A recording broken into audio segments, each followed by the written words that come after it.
Well, judging by the end of this episode, it seems we have a mystery on our hands, and the plot thickens. So how's it going, guys? This is going to be my episode 15 review of Attack on Titan. We only have 10 episodes left. There we go, 10 episodes left until we're going to be done with Season 1, and then we're going to be moving on to Season 2, which I really can't wait for, but we're not here to talk about Season 2, we're here to talk about Episode 15. So like I just stated, we have a mystery on our hands. It seems like someone within the military has swooped in and exterminated the Titans that got captured by the Survey Corp, and they were held under watch, and they were actually like trying to figure out more about these Titans so that they can use it when they went on to fight them later on, you know, trying to gain knowledge and intelligence before they move on to their next battle.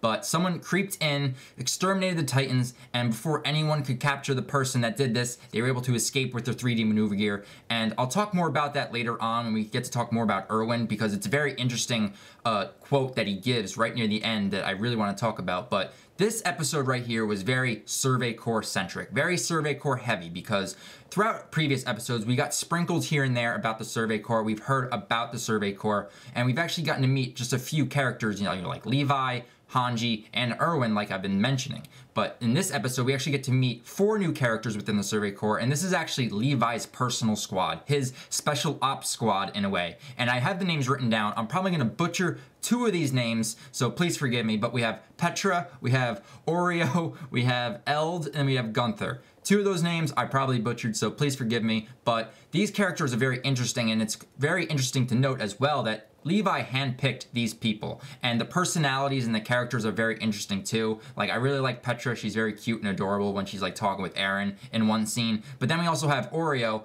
I'm gonna call him Oreo just because it looks and sounds just like the cookie. So we have Oreo trying to be all manly and tough around Eren, you know, trying to intimidate him while he's talking with him as they're approaching the old HQ that they're about to be setting up camp in. And while they're on their way there, the horse trips on a pebble, and while he's talking, he bites down on his tongue, and then he doesn't look as tough right now in front of Eren as he was trying to be. And I really like that scene because it makes me laugh, and just watching someone trying to be so manly, just getting put in their place, really, really easy. So I really like that scene. But like I stated, they're on their way to their old HQ, which is like this medieval-like castle in the middle of the forest. And the reason it's their old HQ and they're not using it anymore is because it's not really that close to the wall, and it's not really close to any rivers. This isn't really the ideal location for the Survey Corps, but since they have responsibilities and they're watching over Eren, this is the place they have to basically make up camp right now until they go out on their expedition as Erwin is planning within this episode. But as soon as they get there, Levi's like, my god, this place is a dump. Everyone,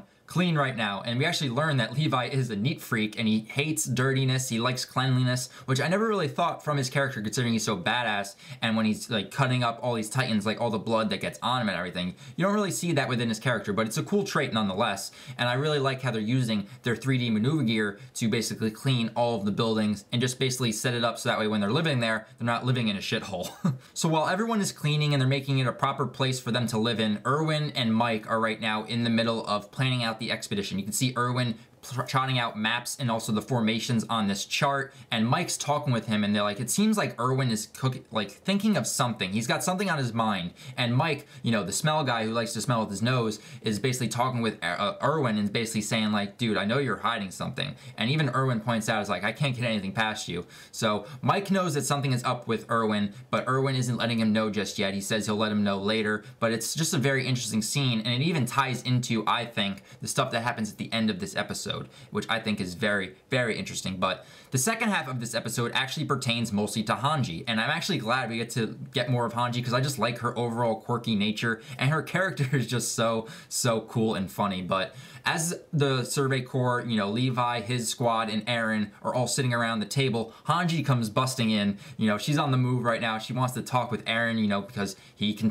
transform into a Titan. She is fascinated with Titans. So throughout the remaining half of this episode, we have Hanji basically talking to Eren, and as soon as Hanji starts talking, everyone else just gets up and leaves, kind of like, oh no, we're not sitting through this shit again. We're not doing that. And Eren has no idea what he is getting into, and I just love listening to Hanji. You know, she's talking about all these Titans, and also she starts talking about the 2 Titans that they have captured, because Hanji is a scientist and she seeks knowledge. She wants to learn more about these creatures, and we learn, like, we come to learn more about why she wants to learn more about these Titans and her overall nature of why she looks at Titans this way. Because what's very interesting is, like, she doesn't view these Titans as these creatures as we see her, you know, performing her experiments and getting to know these Titans. She kind of just treats them as regular everyday people, which is very, very interesting, and not everyone can do that. So I actually wrote down all the stuff that she was doing. So just sit down and let's just talk about what the hell she was doing with these Titans, because first off, she starts off just by talking with the 2 Titans that they have captured, and she almost gets eaten in this one scene, and everyone else that's like helping her out with this, you know, project is basically like, Hanji, what the hell are you doing? You almost got eaten. And she's just laughing it off, just like, oh no, don't worry about it, everything's fine. And everyone else around there like working is just basically like, what the hell did we get ourselves into working with her? And you can just tell on their faces that they do not find this at all funny, and they're just like, I want to get out of here. But the next thing that I think what's really cool is that she ends up naming these 2 Titans. She gives them a name, so it ends up like she's forming an attachment to these Titans.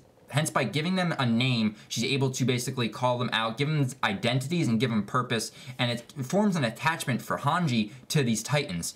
And as she's like developing the story, talking about cannibals and how she's comparing these cannibals who were humans to the Titans, and how they were more sophisticated to Titans, you know, because they knew how to cook, and they would actually make different meals out of human body parts. And I like this scene too, because everyone else is listening to this and like puking and throwing up, and they're like, oh god, Hanji, stop telling the story. And it's a really, really funny scene. Like, I'd be in there like too, it's like, what the hell are you doing, Sanji? What the hell? But then this is when the scientific nature of the aspect of having these Titans and performing experiments on them starts taking place. Like, Hanji starts, you know, avoiding sunlight. She puts these tents around the Titans to see if they're affected by sunlight at all. And so she's performing those tests on them, but then she's also stabbing them with this giant ass spear, you know, trying to see if pain affects them at all. And it's more funny too, because the Titans are getting stabbed, but she's crying in the process, because she's like, oh no, I'm hurting my Sawney, I'm hurting my Bean. Like, these are the names that she gave the Titans, and she's just like, and everyone else was like, why are you crying? You're not the one being hurt. And she's like, I am the one being hurt. I'm hurting them, and therefore it's hurting me.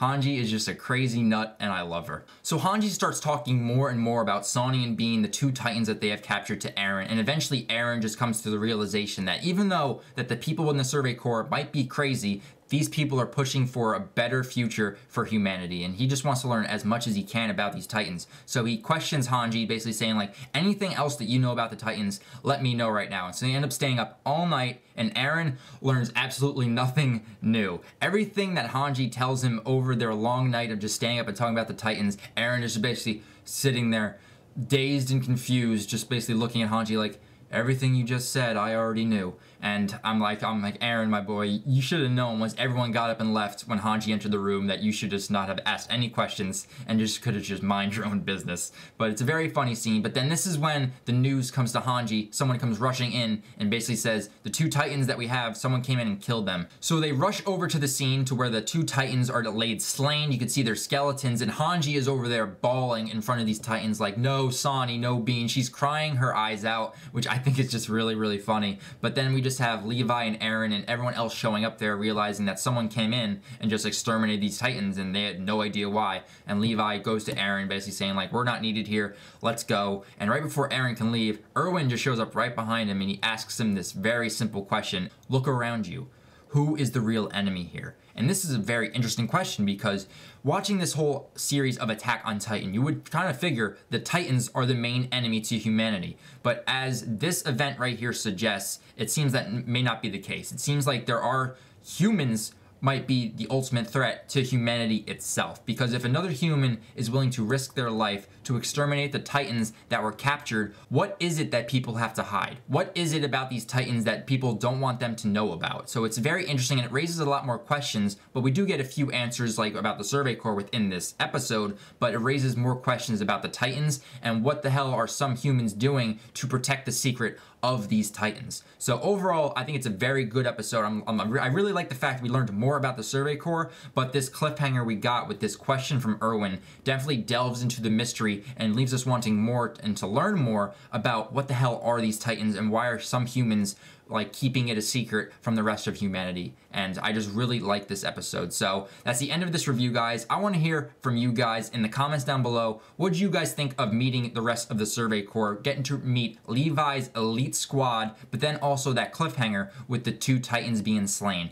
When you were watching this episode for the first time, what did you think was going on? Like, were you confused? Were you have so many questions from what Erwin kind of said? It's like, who is the real enemy here? Did you have theories popping up? What were your theories? Did you know what was going to be happening because you already were ahead in the manga? Let me know in the comments below your overall thoughts about this episode, and subscribe to my channel if you guys are catching me for the first time, because once I'm done reviewing all of season 1 of Attack on Titan, I'm going to be moving right on to season 2 when it airs this April 1st, which I'm really looking forward to, and I bet you guys too are as well. So subscribe to my channel to keep up all of that content, and then also we can just talk back and forth in the comments on this awesome series. So I'm really looking forward to that, guys. That's the end of this review. I can't wait to be reviewing the next episode in a few days, but until then, I'll talk with you guys then.